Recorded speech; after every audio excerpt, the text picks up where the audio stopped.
James. Tim rebounded it and bringing it. The crossover. Get out! Many NBA legends shouted, dunked, and danced. But Tim Duncan was different. He didn't talk much. He didn't chase the spotlight. But every time he stepped on the court, something changed. Opponents lost their rhythm, and superstars failed to make some easy shots. And somehow, Tim Duncan was always in the right place.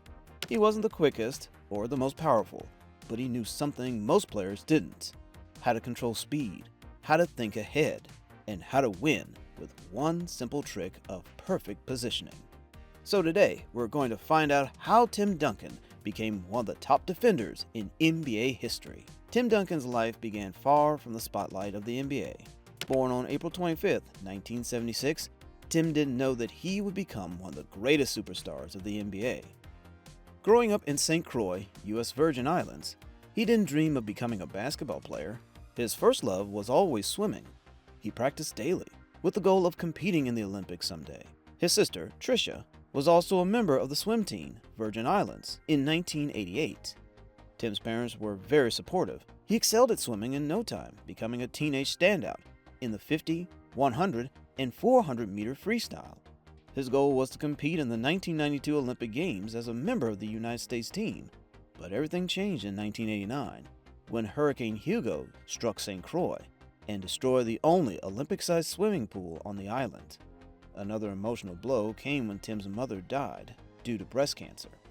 These events changed everything, and it was the time when Tim turned to basketball. Initially, he felt clumsy. He lacked extraordinary skills or quickness, but he was tall, quiet, and committed to learn. As time went on, his footwork and understanding of the game began to stand out. During his time at St. Dunstan's Episcopal High School, he averaged 25 points per game as a senior. His play style attracted the attention of many universities, and then he joined Wake Forest University. Duncan faced difficulties during the early transition period and went scoreless in his first college game, but as the season advanced, he, along with teammate Randolph Childress, led the Deacons to a 2011 win-loss record. Duncan's playing approach was straightforward but impactful, featuring a variety of slow post moves, mid-range bank shots, and solid defense. His coach, Dave Odom, also reflected on his patience, balance, and understanding of the game. He was never afraid to play the game and let it play out. If he won, he knew how to deal with it. If we lost, he dealt with that as well. He improved every year. He blocked shots, scored rebounds, and stayed calm no matter what. By the time he graduated, he was the best player in college basketball. He played a total of 128 games in his college career and finished with 16.5 points per game, 12.3 rebounds per game, and 3.8 blocks per game. From a quiet island kid to the top basketball player, Duncan's journey had just begun, and he did it all without saying much. Duncan did not leave his college earlier. He stayed in college for a full 4 years. Although he was in a good position to leave early and enter the NBA, he had promised his dying mother that he would get his college degree. That's why he stayed at college and earned a psychology degree. Now it was time to enter the NBA draft in 1997. With the first pick in the 1997 NBA draft, the San Antonio Spurs select Tim Duncan from Wake Forest University. San Antonio Spurs didn't hesitate to choose Tim Duncan. He became part of a team that already featured a star, David Robinson. However, rather than conflicting, they collaborated. The media referred to them as the Twin Towers. Immediately, Duncan became an impact. In his second road game, he grabbed 22 rebounds against the Chicago Bulls. Metro hollering at Tony Kukoc to make sure he blocks out the shooter. Charles Barkley was so impressed with Tim Duncan, he said, "I have seen the future," and he wears number 21. During his rookie season, he recorded an average of 21 points, 12 rebounds, and 2.5 blocks per game. He also earned all NBA first-team honors. He also won the Rookie of the Year award, and the Spurs quickly turned into a contender. Everyone noticed something different in Tim Duncan. Spurs coach Greg Popovich lauded his mental toughness, and even Robinson was equally impressed with him. "He's the real thing. I'm proud of his attitude and effort. He gives all the extra effort and work and wants to become a better player, Robinson said. Draft. And so Tim came to San Antonio and we just became fast friends. He's a humble guy. He has, I mean, I thought I had little ego. He has no ego. And he's, he's obviously a phenomenal player. I always call him an assassin. In 1999, Duncan played a key role in leading his team to its first ever NBA championship. He was only in his second year, but he had already become the finals MVP. He averaged 21.7 points, 11.4 rebounds, 2.4 assists, and 2.5 blocks in the regular season, making both the All-NBA and All-Defense first teams. Then, in the playoffs, Spurs defeated the Minnesota Timberwolves 3-1, the Los Angeles Lakers 4-0, the Portland Trail Blazers 4-0, and the Cinderella New York Knicks 4-1 in the finals. Jaren Jackson is in, Mario Elie out, David Robinson to the bench, Malik Rose in, and a nicely executed play with Tim Duncan picking up the assist. By the early 2000s, Duncan had emerged as the face of the Spurs. He was not just playing the game, he was changing the perception about defense. He was not chasing blocks, he was taking away space, and that was his secret weapon. Tim was not the fastest player, but on the defense, he was nearly unbeatable. The question is, why? It was a secret. He relied on angles more than athleticism. While other tall players chased blocks and flew through the air, Duncan remained on the ground. He observed foot movement, and even before he took a step, he knew where you were going. His position was always perfect. He kept his hands up, adjusted his feet slightly, and used the backboard efficiently. These made him unique. His consistency was also a key factor. And it would be because he's the most real, consistent, true person I've ever met in my life. He is so genuine that it blows your mind. He changed defense, not by jumping higher or by running faster, but by thinking smarter. His presence on the field made teammates hesitate. Tim Duncan didn't block the most shots, but he made every shot harder. That's how he changed the game with powerful, perfect angles.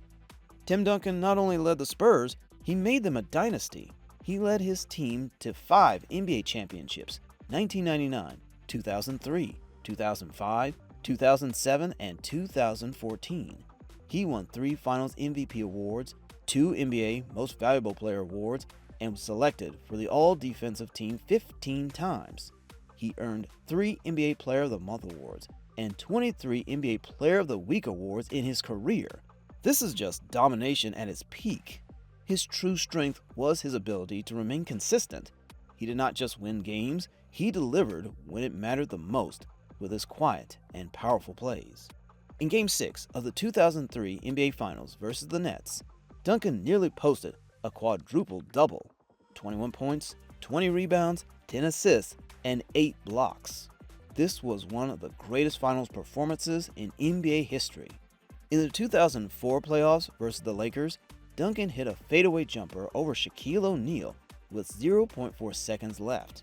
It would have been a game winner, but Derek Fisher answered back.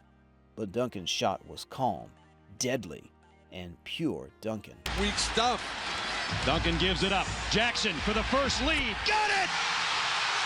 And what about his bank shot? His signature move.